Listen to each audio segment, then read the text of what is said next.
अतः प्रथमोऽध्यायः अर्जुनविषादयोगः। संजय उवाच पश्यैतं पाण्डुपुत्राणाम् आचार्य महतिं च मूं व्यूढं द्रुपदपुत्रेण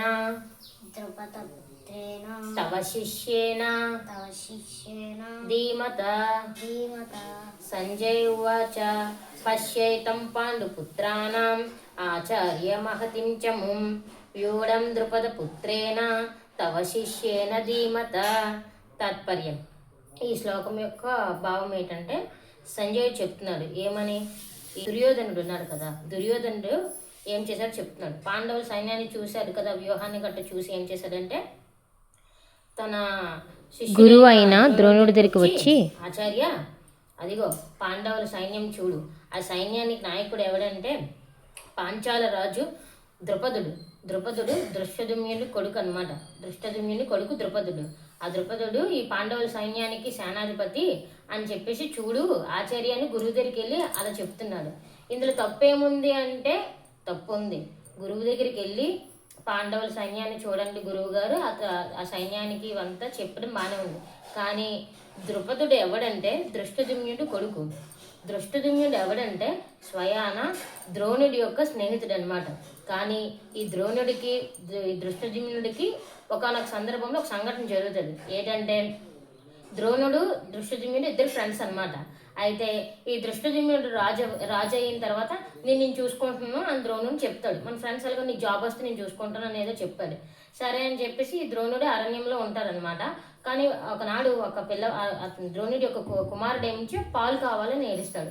పాలు కావాలని ఏడిస్తే పాలుకి ఒక ఆవు గురించి, అలాగే నాకు దృష్టద్యుమ్నుడు స్నేహితుడున్నాడు కదా, రాజు అయ్యాడు కదా, సో నేను అడిగితే ఆవునిస్తాడు నా పిల్లవాడికి పాలు అని చెప్పి వస్తే ఈ దృష్టద్యుమ్నుడు నీ మిత్రమా నువ్వు నాకు ఏదైనా సాయం చేస్తానన్నావు కదా, నువ్వు రాజు అయిన తర్వాత ఇదిగో నాకు సాయము ఇలా వచ్చింది, సహాయము చెయ్యి అని అడిగితే ఈ దృష్టద్యుమ్నుడు రాజు అనే అహంకారంతో నీకు నాకు స్నేహం ఏంటి, నువ్వు చూస్తే ఒక ముష్టివాడివి, నేను చూస్తే రాజుని, నీకు నాకు వ్యత్యాసం చాలా ఉందని చెప్పి అవమానిస్తాడు అనమాట. యాక్చువల్లీ ద్రోణుడు అరణ్యంలో ఉంటాడు, వనవాసం చేసుకొని ఆ సాధు జీవితం అనుభవిస్తాడు.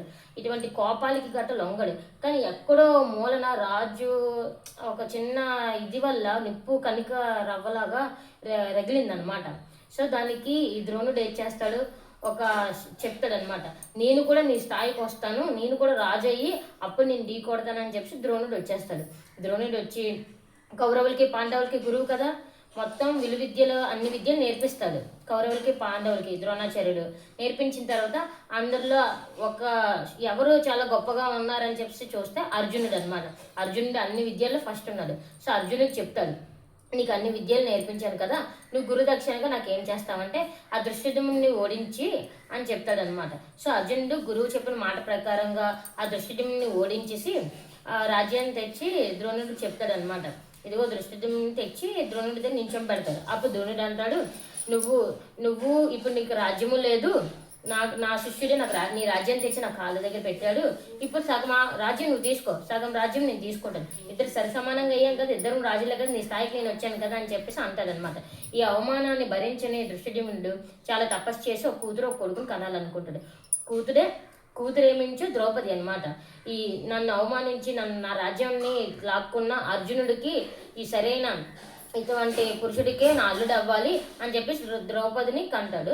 అలాగే కొడుకు కూడా ద్రుపదుడిని కంటాడు. ద్రుపదుడు ఏమించు ఎలాగైనా నువ్వు ఓడించాలి ద్రోణాచార్యుని అని చెప్పేసి ఒక పుత్రుడిని కంటాడు అనమాట. అయితే ద్రోణాచార్యుడికి ఈ విషయం అంతా తెలుసు. అయినా సరే ద్రుపదుడు దృష్టద్యుమ్నుడి కొడుకు అని తెలిసినా సరే సమానంగా విద్యలని నేర్పించేస్తాడు అనమాట. అది దెప్పు పొడుస్తున్నాడు ఎవరు, దుర్యోధనుడు. నువ్వు నేర్పించావు కదా, నీ శత్రువు కొడుకైన ఈ ద్రుపదుడికి అన్ని విద్యలు నేర్పించావు. ఆ ద్రుపదుడు ఏం చేస్తున్నాడు, నిన్ను చంపడానికి నీ ఎదురుగా ఉన్నానని చెప్పేసి నీ దగ్గర విద్య నేర్చుకొని నిన్ను చంపడానికే మనకి శత్రువులైన పాండవుల తరపున సేనాధిపతిగా ఉన్నాడు అని చెప్పేసి ఈ దుర్యోధనుడు ఏమించి ద్రోణాచార్యుడి దగ్గరికి వెళ్తున్నాడు. ఇలా చేయొచ్చా, తప్పు కదా. నువ్వు ఉన్నావు మీ టీచర్ దగ్గరికి వెళ్ళి, టీచర్ మీరు అన్ని పాఠాలు నేర్పించాడు, ఇప్పుడు మిమ్మల్నే తిడుతున్నాడు అని చెప్తే టీచర్కి ఎంత కోపం వస్తుంది. అది తిట్టిన దానికన్నా నువ్వు ప్రతిసార్లు మిమ్మల్ని తిడుతున్నాడు, మీరే నేర్పించారు కదా, మీకు అవ్వాలి అవ్వాలంటే ఎంత కోపం వస్తుంది. అలాగే ఈ ద్రోణాచార్యుడిని దుర్యోధనుడు దెప్పి పొడుస్తున్నాడు అనమాట. ఒక గురువు దగ్గరికి వెళ్ళినప్పుడు ఎంత వినమ్రతతో ఉండాలో అంత వినయంగా ఉండాలి, గురువు ఉన్నప్పుడు దూషించకూడదు అని చెప్పేసి ఇక్కడ స్టార్ట్ అయింది దుర్యోధనుడి యొక్క అంతం అనేది. ఇక్కడ నుండి ఓటం మొదలవుతుంది. గురువు ఉన్నప్పుడు అవమానించకూడదు కదా. అది ఈరోజు శ్లోకం యొక్క తాత్పర్యం. హరి ఓ హరి ఓ హరి ఓ. హరే కృష్ణ. హరే కృష్ణ.